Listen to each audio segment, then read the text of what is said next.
At my sister's wedding reception, I walked up to the entrance and gave my name, but the staff looked confused. After checking the list, they said, "Sorry, your name isn't here." Surprised, I turned to my mother for an answer. She smirked and said, "Did you really think you were invited? Strangers aren't allowed." I stayed calm, smiled, and replied, "Then I'll live like a stranger," before walking away. But in the middle of the ceremony, my mother's phone suddenly started ringing nonstop. My name is Mary Wilson, and I am a nurse at a general hospital in the northern part of Chicago. From the tall hospital windows, I watched the city change its expression with every passing season, though I have always held a special place in my heart for the winter. When the pure white snow descends to blanket the streets, the entire world feels just a little bit kinder, as if the cold is actually a soft embrace. Today, however, that kindness felt far away. After finishing a grueling 12-hour shift, I dragged my exhausted body back to my apartment, my feet heavy with the weight of a long day. When I pushed open the front door, the first thing to greet me was a small shelf holding my father's photograph. He passed away from lung cancer 5 years ago, but every time I see that warm smile captured in the frame, my chest still tightens with a familiar ache. "I'm home, Papa," I whispered to the picture. As always, there was no verbal reply, yet I could feel his gentle eyes watching over me, offering a silent comfort that the rest of the world often withheld. During my father's final illness, I had temporarily put my career on hold to become his full-time caregiver. My medical knowledge as a nurse was certainly helpful for his physical needs, but the most profound lesson I learned came from his own lips. "You need to value your own life more, Mary." That was one of the last things he ever said to me. Looking back, I realize he understood my self-sacrificing nature far better than I did. I opened the refrigerator and pulled out yesterday's leftovers to heat in the microwave. It was a simple, lonely dinner, but it was enough to sustain me for the night. While sitting at the small table, the silence reminded me that I hadn't answered my mother's call again today. Since my father's death, my mother, Eleanor, has become increasingly harsh and critical, directed almost exclusively toward me. Conversely, she is unusually indulgent with my sister, Caitlin. This blatant favoritism has been a staple of our lives since childhood, but while my father was alive, he provided a much-needed balance. Now that he is gone, the scales have tipped entirely. I can still hear her voice echoing in my head from our last conversation. "Mary, why do you wear such cheap clothes? Surely a nurse's salary could afford something better." Then came the inevitable comparison. "Mary, you're really becoming like your father, stubborn and self-centered. Learn from Caitlin, at least she is thinking about her future." My mother's words always carry thorns, designed to prick and draw blood. No matter what I achieve, it is insufficient and wrong in her eyes. Sometimes her cruelty still hurts me to the point of tears, but I have grown used to it. That is simply the nature of our relationship now. I checked the mail I had tossed on the table earlier. It was a pile of bills and advertisements. Hidden among them, I had hoped for a letter from Caitlin, but communication from my sister has decreased notably in recent months. Caitlin graduated from law school and currently works at a prestigious law firm in the city. Much of her education was funded by our father's life insurance and my own personal savings. I chose to prioritize her future over my own career advancement at the time, and I don't regret it for a second. I wanted her to have a wonderful life, and now she was making that dream a reality. A few months ago, I heard through a phone call from my mother that Caitlin had gotten engaged to Ryan Johnson, a promising lawyer at the same firm. "Caitlin is engaged to Ryan, isn't it wonderful?" Mother had gushed. "He is a graduate from a top university, the first real success story in our family." The unspoken message was loud and clear, "Not like you." In her eyes, I am just a nurse, an insignificant detail in the background of Caitlin's shining success. Since the news of the engagement, I knew wedding preparations were underway, yet I never received an invitation. At first, I told myself it was just a delay in the mail or a simple oversight. But as the days turned into weeks, my anxiety began to grow. We are family, and I wanted to believe that I would naturally be included. When I finally gathered the courage to ask my mother about it last week, she brushed me off. Mary, she's busy. Wedding preparations are demanding, you know. I found it almost impossible to reach Caitlin herself. My messages and calls went largely unanswered. I kept telling myself it was just the stress of the big day. I picked up my smartphone and scrolled back to her last text from 3 months ago. Thank you, Mary. I was really happy. Ryan also liked your present. Let's meet soon. That promised meeting never arrived. Strangely enough, I had managed to build a good relationship with Ryan's mother, Barbara. We met by chance through a mutual acquaintance and hit it off immediately. Barbara is a former nurse who now works for a healthcare-related nonprofit. We share a common language in medicine and occasionally meet for tea. Mary, you're truly a thoughtful person, Barbara once told me. Caitlin always says she's so proud of you. I was surprised to hear that, but it was reassuring to think my sister still spoke well of me. On the morning of the wedding, I woke up early as the soft morning sun streamed through my window, dyeing the room a pale orange. Today was Caitlin's special day. Even though the invitation never arrived, I clung to the belief that as her sister, I belonged there. I took a pastel blue dress from my closet, a color that had been my father's favorite. It wasn't an expensive garment, but for someone living a modest life, it felt like a luxury. Standing before the mirror, I carefully arranged my hair and attached a pair of pearl earrings that had been a keepsake from my father. I looked elegant and simple. At least today you look somewhat decent, I whispered to my reflection, preempting my mother's inevitable critique. On the bed lay my gift for Caitlin, a handmade blanket I had spent 2 months knitting. It was white yarn with small blue flower patterns, modeled after a legendary blanket my father had given my mother when he proposed. It represented one of the few happy family memories I had left.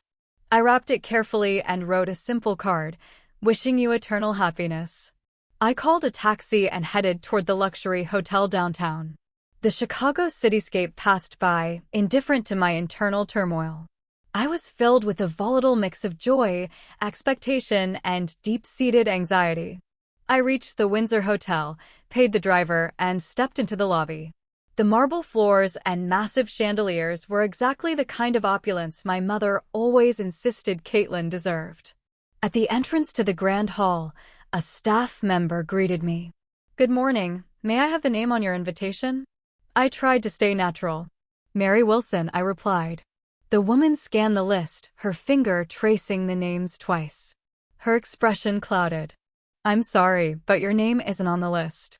I felt a sharp tightening in my chest. Please check again, I urged. I'm the bride's sister. She consulted a colleague, but the answer remained the same.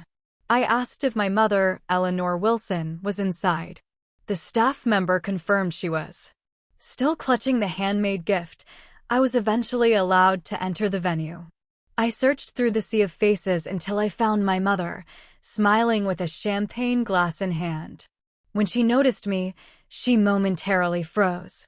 I approached her and quietly explained that my name wasn't on the guest list. Eleanor looked me up and down with a familiar look of contempt. There's no mistake, she whispered, her voice low so others wouldn't hear. Did you honestly think you were invited? Outsiders aren't allowed in. Those words hurt more than I could have imagined. I asked about Caitlin, wondering if she truly didn't want me there. Caitlin is about to begin a happy life, my mother hissed. She doesn't need reminders of failures like you. Just then, I saw Barbara Johnson in the corner. She looked surprised, as if she had overheard the exchange. I suppressed my emotions, refusing to let my mother see me cry. I understand, I said firmly. Then I'll live my life as an outsider, too. I placed the gift on a nearby table and asked my mother to give it to Caitlin if it wasn't too much of a burden. As I turned to leave, Barbara grabbed my arm. Mary, wait. What's happening? Caitlin said she wanted you here. She was talking about you just last week. I was utterly confused by the conflicting stories. Eleanor tried to intervene, telling Barbara not to interfere in a family matter. I told Barbara it was fine, not wanting to cause a scene on my sister's big day. I squeezed her hand in thanks and walked out. I hailed a taxi to take me home, fighting back tears in the back seat. Back at the hotel, the ceremony was beginning. As the music started, Eleanor's phone began to ring incessantly. She stepped outside to answer it and heard Caitlin's frantic voice on the other end. "Where is Mary?" I said I wanted to see her before the ceremony. Eleanor hesitated, her voice hollow as she lied. "She didn't come." "What?" Caitlin retorted. "But Barbara says she saw Mary. She was just at the venue." The moment my mother returned to the grand hall, she found a scene of growing unrest. Barbara was deep in conversation with Caitlin, her face set in a severe, uncompromising expression that suggested she was finally exposing the ugly truth. Within the venue, the formal ceremony had already commenced. Caitlin, draped in a breathtaking wedding gown of pure silk, was making her slow entrance down the aisle. Yet, there was a visible hesitation in her step, a flickering uncertainty in her eyes that didn't match the joy of the occasion. As the priest's solemn words filled the silence of the room, Caitlin's gaze began to dart frantically across the rows of seated guests. Suddenly, she stopped mid-aisle and stood upright, her voice cutting through the ritual. "Where is Mary?" At her blunt question, the entire venue fell into a deafening silence. Anxiety and confusion were etched into Caitlin's features. Though she looked like a vision in her white dress, her distress was raw and undeniable. Ryan, sensing the shift in the atmosphere, stood up quickly. He looked bewildered and leaned in to whisper urgently to his bride. "Kate, what's wrong? Let's just continue with the ceremony," he pleaded. But Caitlin pulled back, shaking her head with a desperate intensity. "Wait, Ryan. Mary isn't here. My sister isn't here." A wave of murmurs rippled through the pews like a sudden wind. The priest looked around nervously, his hands hovering over his book, clearly at a loss for how to handle such a public fracture in the proceedings. It was Barbara who stepped forward then. Her expression was stern, carrying the weight of someone about to deliver a blow that could not be retracted. She glanced briefly at Eleanor, then turned her full attention to Caitlin. "Mary was here," Barbara said, choosing her words with agonizing care. "But she left." Caitlin's voice trembled as she asked for an explanation. "What do you mean she left?" Barbara took a deep breath and spoke clearly so the entire room could hear. "Mary was told her name wasn't on the guest list. She was barred from entering the venue." The color drained from Caitlin's face so rapidly it was as if she might faint. She turned her gaze toward our mother, her voice shaking with a mix of betrayal and disbelief. "Mom, what does this mean? Mary is my sister. Why did you remove her name from the invitation list?" Eleanor, suddenly the center of an attention she hadn't planned for, looked deeply uncomfortable. She tried to shrink her posture, shrugging her shoulders while attempting to justify the cruelty in a low, hissed tone. "Caitlin, this is your special day," she began.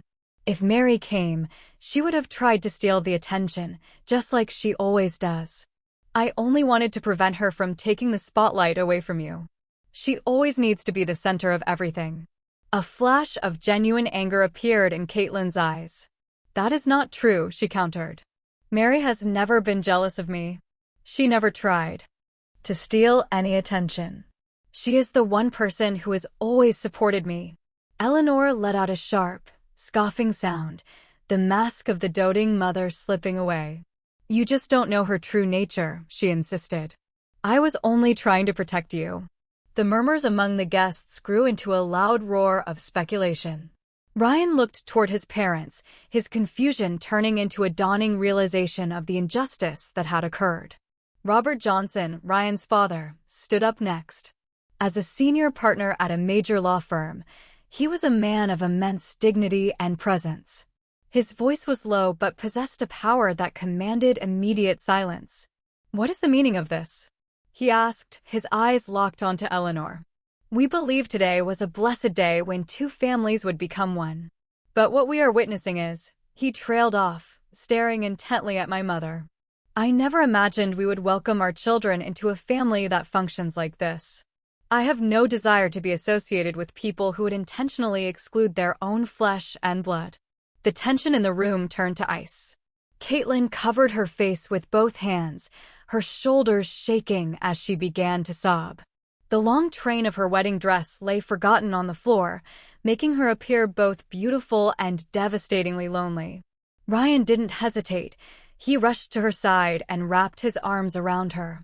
"It's okay, I'm here for you," he whispered, taking her trembling hand in his. Caitlin pulled out her smartphone through her tears and dialed my number. The ringtone echoed in her ear, but there was no answer. "She's not picking up," she muttered, her expression growing more desperate by the second. Ryan squeezed her hand gently. "She's hurt, Kate. She needs some time." Caitlin tried calling once more, but again, the call went to voicemail. She let out a heavy, ragged sigh and lifted her tear-soaked face to address the gathered crowd. "Everyone, I am truly sorry that things have turned out this way today," she said. Her voice wavered at first, but grew stronger as she spoke. "Actually, there is something I hadn't realized until this very moment." She looked at Eleanor for a long, cold second before continuing. "My mother has been keeping Mary away for months. She wanted me to believe that all my success was my own doing, but I wouldn't even be standing here today without my sister." Holding Ryan's hand for strength, Caitlin began to recount the truth of our past to the guests.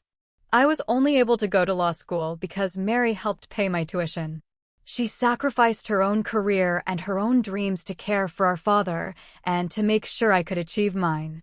When I had my very first job interview, she was the one who bought me a suit and practiced with me for hours."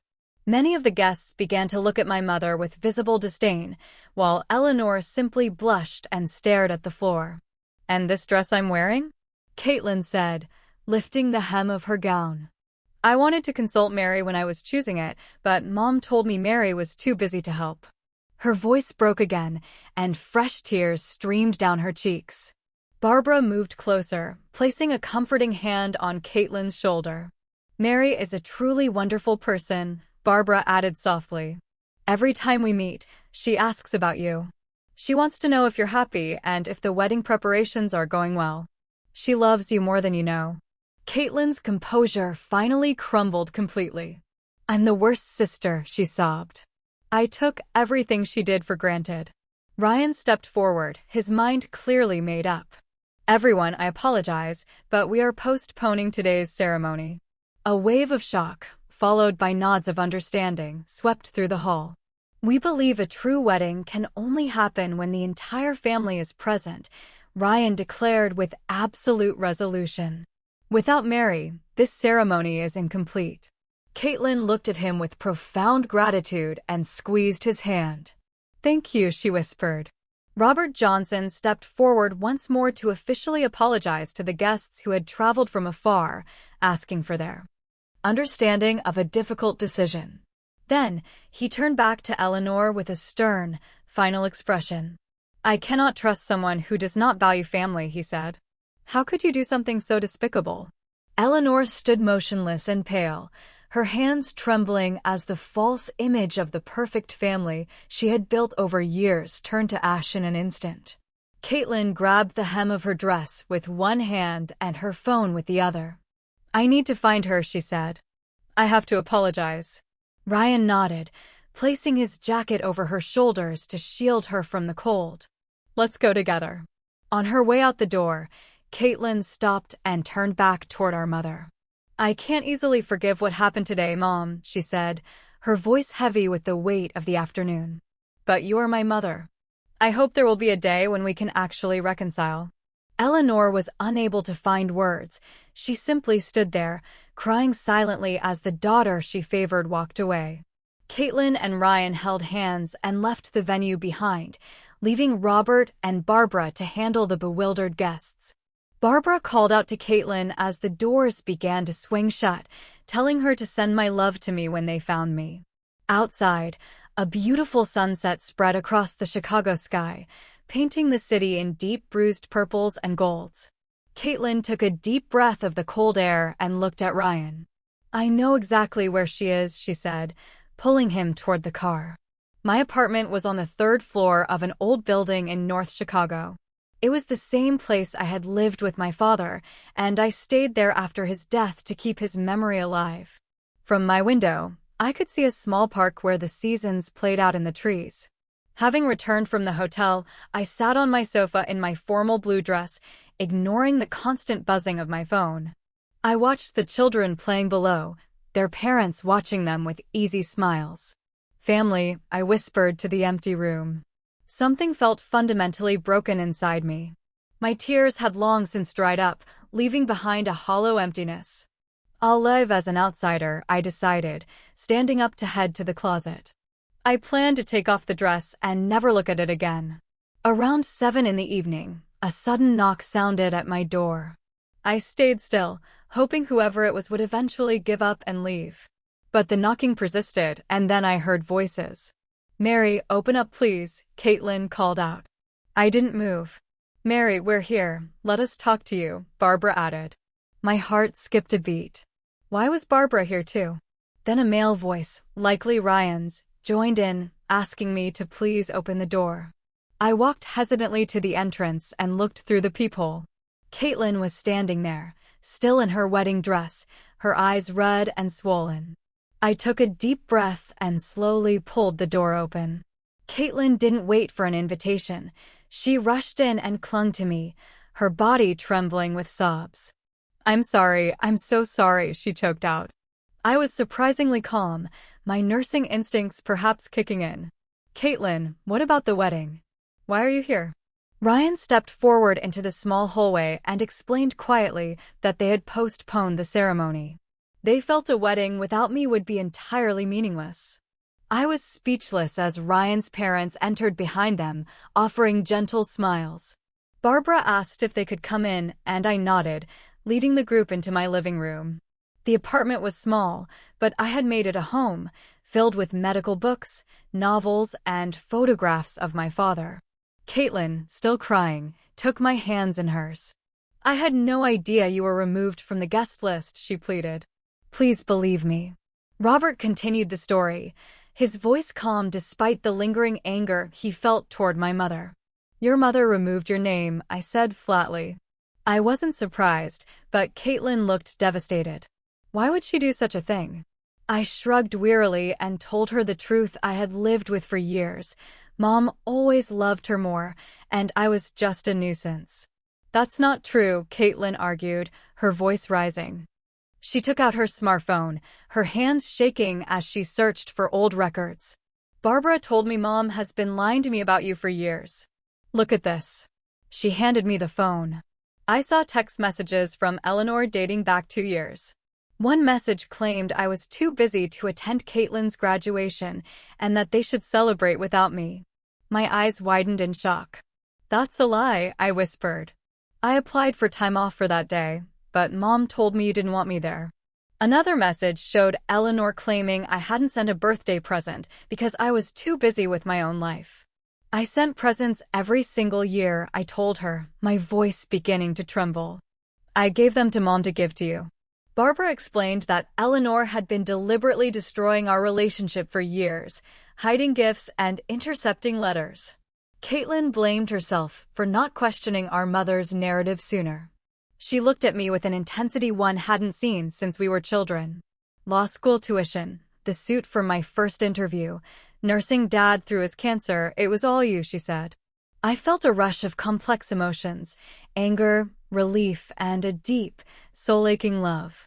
When I asked why Mom would go so far, Ryan suggested that Eleanor wanted to take all the credit for Caitlin's success, and my presence as a hardworking nurse threatened that story. We talked late into the night, filling the gaps of the lost years. I told her stories of our father and our childhood adventures, like the summer I jumped into the lake to save her from drowning. Barbara and Robert eventually prepared to leave, promising to return the next day, but I insisted Caitlin and Ryan stay. I pulled out the sofa bed for them. The following Saturday, a new wedding was held, a small, intimate garden ceremony for true friends and family. I stood beside my sister as her maid of honor. We even sent an invitation to Eleanor. At first I hesitated, but I realized she was still our mother. Barbara told me that my capacity for kindness was my greatest strength. The day before that second wedding, Eleanor visited my apartment. She looked older, exhausted, and broken. She struggled to speak, but I led her inside. "I've come to apologize," she whispered. "I don't expect forgiveness, but I had to tell you." It was the first time she had ever said those words to me. "It will take time," I told her honestly, "but for Caitlin's sake, we would find a way to be at peace." On the wedding day, I gave Caitlin our father's sapphire necklace. "He wanted you to wear this," I said. The ceremony was a beautiful display of reconciliation.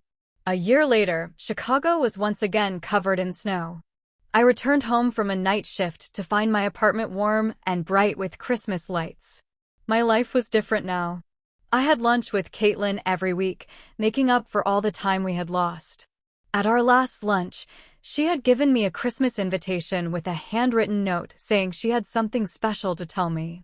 As a nurse and a sister, I already knew she was pregnant. My relationship with my mother remained complex. She had become socially isolated after her lies were exposed, and though she reached out, her pride still made a full apology difficult. On Christmas Eve, a knock came at my door at 10 at night.